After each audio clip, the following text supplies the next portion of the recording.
ভিক্ষুক রাস্তা দিয়া যায় আর জমিদারের পুত্রবধূও যায়। একজন সামনের থেকে আসতেছে, একজন সামনের দিকে যাইতেছে। দুইজনের ক্রসিং এর সময় ভিক্ষুকের গায়ের কাদা জমিদারের পুত্রবধূর গায়ে লেগে গেছে। সে দুনিয়া আন্ধার করে ফেলছে, স্বামীকে ডাইকা নিয়ে আসছে, বলছে ভিক্ষুক আমার কাপড় নষ্ট করে দিছে। সে শুধু ভিক্ষুক ছিল না, বৃদ্ধ ছিল। বৃদ্ধ ছিল না শুধু, জীর্ণ ছিল, শীর্ণ ছিল, শরীরে কাপড় ছিল না, ফাটা চিরা কাপড় ছিল, পায়ে জুতা ছিল না, পেটে ভাত ছিল না। জমিদারের পুত্র সইতে পারে নাই, যৌবনী শক্তি সয়তো সয় কি কইরা তার স্ত্রীর গায়ে ভিক্ষুকের কাদা, বস সমগ্র শক্তিকে হাতে জমা করা একত্র করে বৃদ্ধের গালে বসায় দিছে।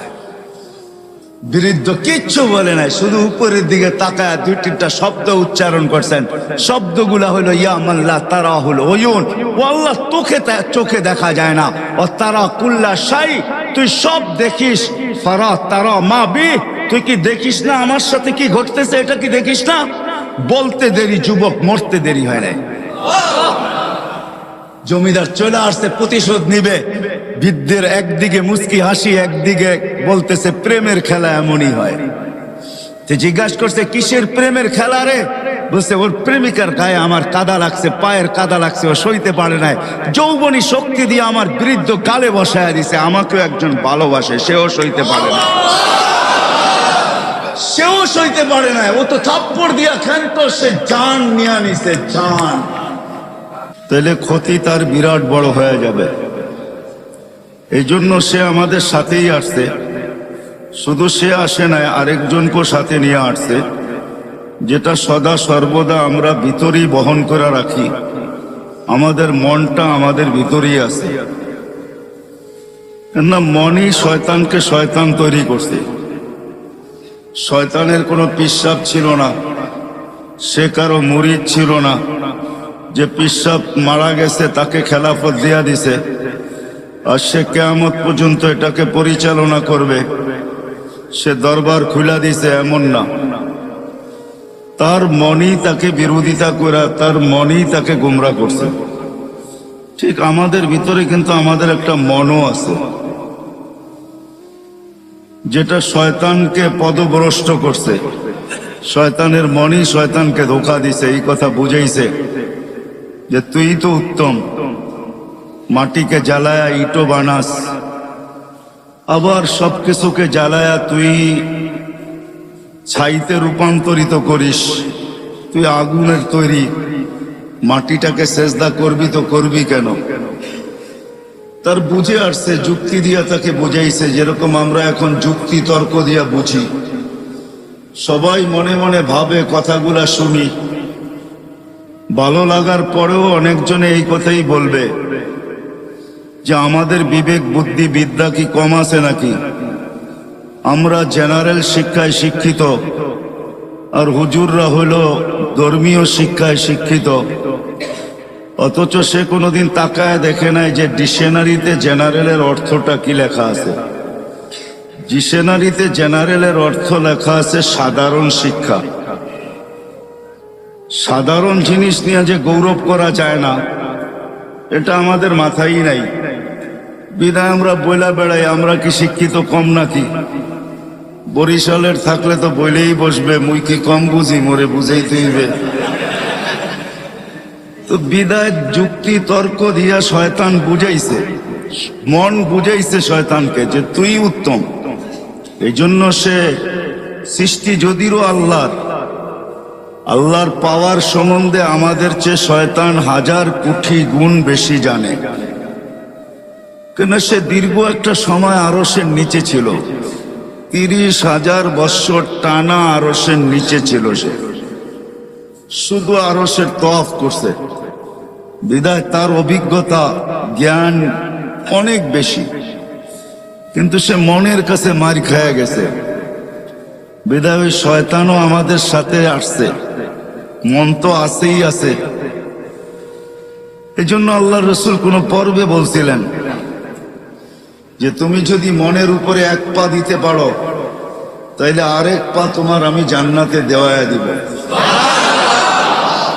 যদি মনের উপরে এক পা দিতে পারো তাহলে আরেক পাও তোমার জান্নাতে হবে, কিন্তু এটা পারাটা বড় কঠিন, পারাটা বড় বড় কঠিন, এত সহজ না। এই জন্যই হাদিসে শব্দ আছে, আলা ইন্না নারা সাহালুন, জাহান্নামে যাওয়া অনেক সহজ, জান্নাতে যাওয়া এত সহজ না। আলা ইন্নাল জান্নাতা হাসানুন বিরবওয়া, জান্নাত বড় উঁচা, বড় চূড়ায় চড়তে হবে, চড়তে চড়তে চূড়ায় পৌঁছতে হবে, তারপরে জান্নাত মিলবে। আর বলছে জাহান্নাম সহজ, আলা ইন্নান নারা সাহালুন, জাহান্নাম সহজ, আলা ইন্নান নারা সাহালুন, জাহান্নাম বড় সহজ। বিশাহওয়া, শুধু মনের ঘোড়ার উপরে বসা যাও, মনের ঘোড়া তোমাকে জাহান্নামে ঢুকায় তারপরে ফিরে আসবে, এর আগে ফিরবে না, তোমাকে কিচ্ছু করতে হবে না। বিদায় ধৈর্য সহকারে ধ্যান দিয়া শুনবো, তাইলে কথাগুলো বুঝে আসবে। আর যদি আজকে বুঝে আসে তাহলে করা সহজ হবে।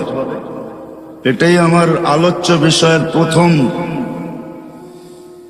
হেডলাইন ছিল, এটাই যে আল্লাহ আমাদেরকে যা কিছু দিছেন, অস্তিত্ব বলেন, যার কাছে যা আছে, যুবকের কাছে যৌবন আছে তো এটা আল্লাহকে পাওয়ার জন্য।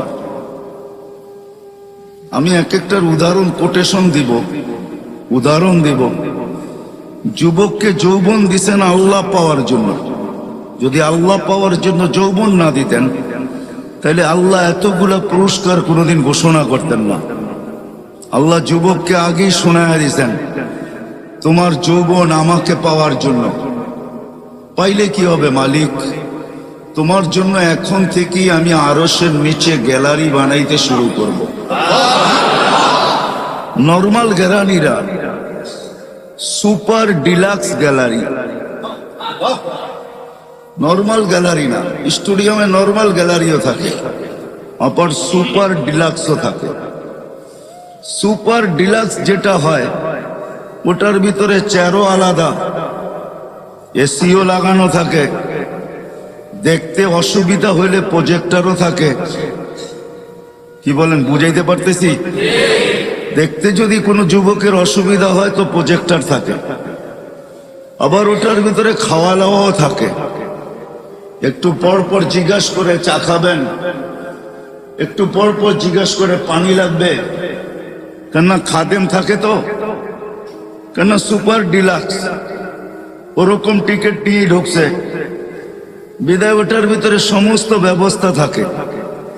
কোথাও কোথাও এমনও থাকে যে কনভেন্স পর্যন্ত বাড়ির থেকে গাড়িতে নিয়ে যাবে, আবার গাড়িতে বাড়ি পৌঁছায় দিবে।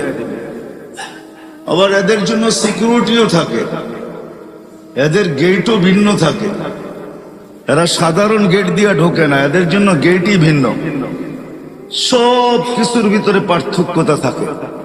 তো যুবককে যে যৌবন দিছেন এটা আল্লাহকে পাওয়ার জন্য দিছেন। এই জন্য আল্লাহ ঘোষণা দিছেন, যুবক যৌবন আমাকে পাওয়ার জন্য, নাইলে তোমাকে আমি যৌবন দিতাম না। আমরা ভাবি যৌবন মনে হয় অন্য কাজের জন্য দিছেন, না না না না। বাহিরের লাউড স্পিকার খোলা, বিদায় এত কথা ইঙ্গিতে এত কথা বুঝানো যাবে না, নাইলে চোখে আঙ্গুল দিয়েও বুঝানো যেত। যৌবন আল্লাহ এই জন্য দেন নাই যেই জন্য আমরা ভাবি, যুবকরা যেটা ভাবে এই জন্য যৌবন দেন নাই, আমাদের সমাজ যেটা বলে এই জন্য যৌবন দেন নাই, যে কিছু করলে তো এই বয়সেই করবে। প্রবাদ বাক্য আমাদের আছে সচরাচর, মা বাবাও বইলা বেড়ায় কখনো কখনো যে যুবক তো এই বয়সেই তো কিছু করবে, ঠিক না? এই বয়সে যৌবন কিছু করার জন্য দেন না, আল্লাহকে পাওয়ার জন্য দিছেন। এই জন্যই আল্লাহ বুঝাইতে চাইতেছে, যুবক তোমার যৌবন আল্লাহকে পাওয়ার জন্য। তুমি আল্লাহকে পাওয়ার জন্য যৌবন দিছি, তো ঘোষণা দিতেছেন তুমি আল্লাহকে যদি পায়া যাও তো তোমার জন্য আমি আজকের থেকেই শাবুন নাশা ফি ইবা সাবআতুন ইয়াদিল্লুহুমুল্লাহু তাহতা দিল্লি ইয়াউমা দিল্লু শাবুন নাশা ফি ইবাদাতিল্লাহ। আল্লাহ বলতেছেন তোমাকে আমার আরশের নিচে কিয়ামতের দিন সুপার ডিলাক্সে আমি জায়গা দিব। শুধু ডিলাক্স না, সুপার ডিলাক্স। তোমার জন্য এই গ্যালারি তৈরি হবে, যুবকের যৌবনও আল্লাহকে পাওয়ার জন্য, রূপসীর রূপও আল্লাহকে পাওয়ার জন্য। বলতে বলতে যদি বলা যায় তাহলে দারিদ্রের দারিদ্রতাও আল্লাহকে পাওয়ার জন্য। কেননা গরিবের ঘরের দুয়ারে জান্নাত লুটুপুটু খায়, গড়াগড়ি খাইতে থাকে।